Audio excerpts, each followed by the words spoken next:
থেকে একটা বিশেষ ইবাদত, এটা আমাদের থেকে বিদায় দিয়েছে। ফাল ইয়াফরাহু, আল্লাহ পাক বলেন ফাল ইয়াফরাহু হুয়া খায়রুম মিম্মা ইয়াজমাউন। আল্লাহ পাক রব্বুল আলামিন বলতেছেন যে দিন আমার হাবিব তোমাদের কাছে পাঠাইলাম জমিনে হিদায়াতের জন্য, ওই দিনটাকে কেন্দ্র করে, ওই নবীকে কেন্দ্র করে তোমরা খুশি প্রকাশ করবে, খুশি প্রকাশ করবে, খুশি হবে। সুবহানাল্লাহ।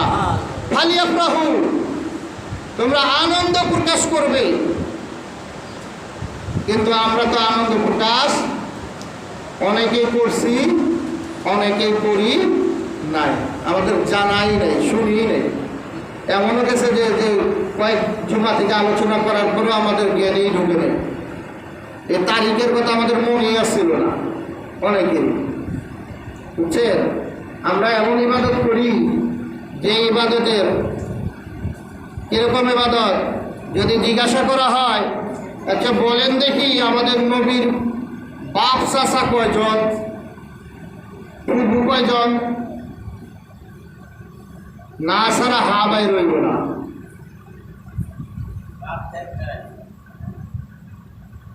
বাপ চাচা কয়জন?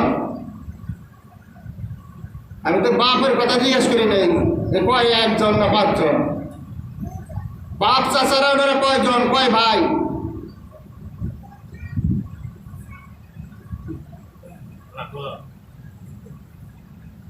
বুঝছেন তো? বাপ চাচারা ওনারা হলেন 12 ভাই। সুবহানাল্লাহ।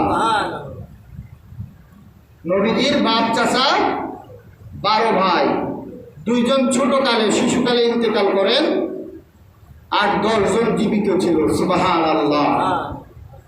ফুফু ছিল 6 জন। কয়জন? নবীজির ফুফু ছিল কয়জন? 6 জন। সুবহানাল্লাহ। বুঝতে পারছেন? দেখেন, আমার নবীর পরিচয় আমরা জানি না। যদি জিজ্ঞাসা করি যে নবীজির দাদার নাম কি আর নানার নাম কি, নানির নাম করলে তো পাইবই না, দাদির নাম জিজ্ঞাসা করলে তো সব গুণাসী, নানার নাম আর দাদার নামও জানে। তাহলে আমরা কোন পর্যায়ের মুসলমান করছেন তো এবার, যে আমরা আল্লাহর হুকুম পালন করবার এসে আমাদের নবীর পরিচয়টুকু আমরা জানি না। যে নবীকে আমরা অনুসরণ করতেছি এই নবীর নসব নামাই আমি জানি না। চিন্তা করছেন কত পর্যায়ে কি সমস্যা, যার জন্য আমাদের মহব্বত নাই, ভালোবাসা নাই। আর দুনিয়ার মানুষের কথা যদি জিজ্ঞাসা করি, ফল্লা দেশকে হ্যানতেন, যেগুলির নাম নিলেও মানুষের সময় নষ্ট হয়ে যাবে, ওদের নাম না নিয়ে একবার আল্লাহর নাম নিলে যথেষ্ট, নেক হইব। সুবহানাল্লাহ। কিন্তু তাদের নাম আমাদের অনেকের মুখস্থ আছে, এক বাক্যে চিনা ফেলাই, বুঝছেন? তা আমাকে অবস্থাটা কিরকম হয়েছে জানেন?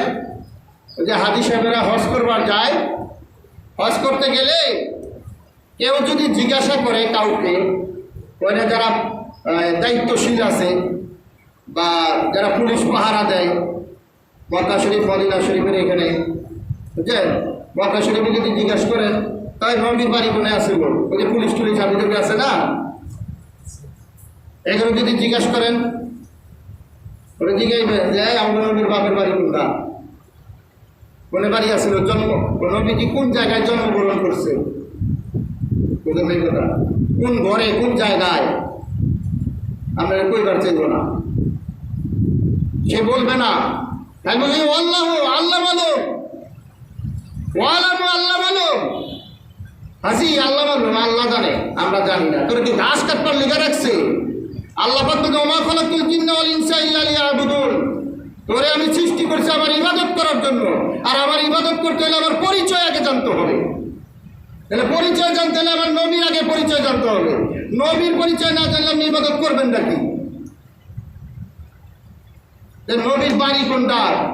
যেদিন নবীজি বুঝবেন কেন এই কথাগুলি বলার পেছনে যে কারণ, সে কারণ হলো আল্লাহ পাকের নবী যেই দিন মেরাজ শরীফে যাবেন, সুবহানাল্লাহ, মেরাজ শরীফে যাবেন, ওই দিন নবীজিকে যখন জিবরাইল আলাইহিস সালাম নিয়ে যাচ্ছেন, জিবরিল আলাইহিস সালাম নিয়ে যেতেছেন ওনার ঘর থেকে, নিয়ে মসজিদে আল আকসা শরীফ, কোথায়? জেরুজালেমে, মুসলমানদের প্রথম কিবলা, মুসলমানদের প্রথম কিবলা, প্রায় 70,000 নবীর কিবলা ছিল। সুবহানাল্লাহ। এই প্রথম কিবলাতে নিয়ে যাওয়ার সময় হযরতে ঈসা রুহুল্লাহ আলাইহিস সালাম, ঈসা আলাইহিস সালাম বাচ্চারা, সুবহানাল্লাহ, আল্লাহ পাকের কুদরত। ঈসা আলাইহিস সালাম, আল্লাহ পাক ওনাকে জমিনে পাঠালেন মায়ের মাধ্যম দিয়ে। বাচ্চারা হয় কেমনে? আদম আলাইহিস সালামের বাপ মা আছে? হ্যাঁ, হাওয়া আলাইহিস সালামের বাপ মা আছে? এইরকমই ঈসা রুহুল্লাহ আলাইহিস সালামকে আল্লাহ পাক পাঠালেন পিতা ছাড়া, মায়ের মাধ্যম দিয়ে। ঈসা আলাইহিস সালাম যেই জায়গার মধ্যে জন্মগ্রহণ করছেন, যেই জায়গাটার মধ্যে সে প্রথম জন্মগ্রহণ করছেন, মায়ের পেট থেকে যেই জায়গায় এসে বসছেন, এই জায়গার মধ্যে জিবরিল আলাইহিস সালাম নবীজিকে নিয়ে গিয়ে বললেন, হে আল্লাহর হাবিব, আল্লাহর নবী হযরতে ঈসা রুহুল্লাহ আলাইহিস সালাম এই জায়গায় জন্মগ্রহণ করছে। এই জায়গাটা আল্লাহ বরকতময় করছেন। সুবহানাল্লাহ। কি করছে? আল্লাহ বরকতময় করছেন। তা আপনি এই জায়গায় খাড়াইয়া 2 রাকাত নামাজ পড়েন। সুবহানাল্লাহ। এখন আমার যেটা বলার বিষয়, ঈসা আলাইহিস সালাম আমাদের নবী থেকে বড় না ছোট? আমাদের নবী নবীদেরও নবী। আমাদের নবী কি? নবীদেরও নবী, রসুল ওনাদেরও রসুল। সুবহানাল্লাহ। ঈসা আলাইহিস সালামেরও নবী, আমাদের নবী। সুবহানাল্লাহ। যদি জ্ঞান থাকে, বুঝ থাকে, তাহলে আমাদের বুঝে আসবে, আকলে আসবে যে ঈসা রুহুল্লাহ আলাইহিস সালাম আবার জমিনে আসবে। এখন চতুর্থ আসমানের মধ্যে আল্লাহ পাক ওনাকে উঠিয়ে রেখেছেন। আবার আখিরি জামানায় ইমাম মাহদী আলাইহিস সালামের সময় উনি জমিনে আসবে। আয়েশা আমরা যেরকম আমাদের নবীর উম্মত, এরকম সে নিজের নবুয়তি বাদ দিয়া আমার নবীর হুকুম পালন করবে। সুবহানাল্লাহ। তাহলে এই ব্যক্তি ঈসা রুহুল্লাহ আলাইহিস সালাম যেই জায়গায় জন্মগ্রহণ করে সর্বপ্রথম বসছে, এই জায়গায় নবীকে আল্লাহ পাক বললেন যে এই জায়গায় 2 রাকাত নামাজ পড়েন, এটা বরকতপূর্ণ জায়গা। সুবহানাল্লাহ। তাহলে আমাদের নবীজি যেই জায়গার মধ্যে আগমন করছেন সেইটা কত বরকতপূর্ণ। সুবহানাল্লাহ। দলিলের দরকার আছে? কোরআন হাদিসের দরকার আছে নাকি? কোনো দরকার লাগে না। ঈসা আলাইহিস সালাম নবীর, আমাদের নবীর উম্মতের জন্মের জায়গা যদি সেটা যদি বরকতপূর্ণ হয়, তাহলে আমাদের নবীর জন্মের জায়গা সেটা কত বরকতপূর্ণ। সুবহানাল্লাহ। আর সেই নবীর জন্মদিন আমরা যদি পালন করি, ঈদে মিলাদুন নবী পালন করি, তাহলে এক শ্রেণীর লোক আছে দেশে বিদেশে, এদের গায়ের মধ্যে আগুন ধরে দেয়। নাউজুবিল্লাহ। এদের শরীরে সহ্য হয় না আমরা নবীর প্রশংসা করলে, এটা তাদের সহ্য হয় না। তারা বিদআত বলে, শিরক বলে। নাউজুবিল্লাহ। এদের যে আকল সমাজ নষ্ট হয়ে গেছে তার প্রমাণ। আর ওই যে বললাম সৌদি আরবে, তাদেরকে যদি জিজ্ঞাসা করেন ওই পাহারাদারগুলির, ওদের তো পাহারাদার, ওদের নাই কথাটা, মানুষ তো অনেক বড় মনে করে, আসলে তা না, ওই নায়িকা মিয়া গার্ড হিসাবে রাখছে। বুঝছেন ব্যাপারটা? আমরা তো অন্যদিকে নিয়ে যাই, এই জন্য খুব মনে করি এগুলো গার্ড হিসাবে রাখছে, ধরে কামলা হিসাবে রাখছে। কেউ যদি জিজ্ঞাসা করে তুই ওইটা দেখা দিবি, তা বাদ দিয়ে কি করে, তুই বিপরীত করে।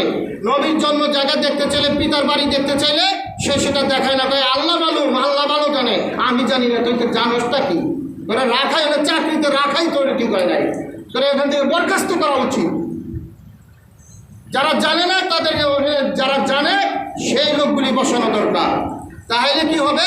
লোকজন যাবে, জিজ্ঞাসা করবে নবী যেই জায়গার মধ্যে বিলাদত শরীফ করছেন, যেই জায়গায় জন্মগ্রহণ করছেন, আগমন করছেন, মানুষ যদি গিয়ে কোনো যদি একদম চির জাহান্নামীও গিয়ে যদি ওই জায়গায় যেয়ে যদি 2 রাকাত নামাজ আদায় করে, আল্লাহ ওই জায়গার বরকতে, নবীর বরকতে তার সমস্ত গুনাহ মাফ করে দেবে। সুবহানাল্লাহ।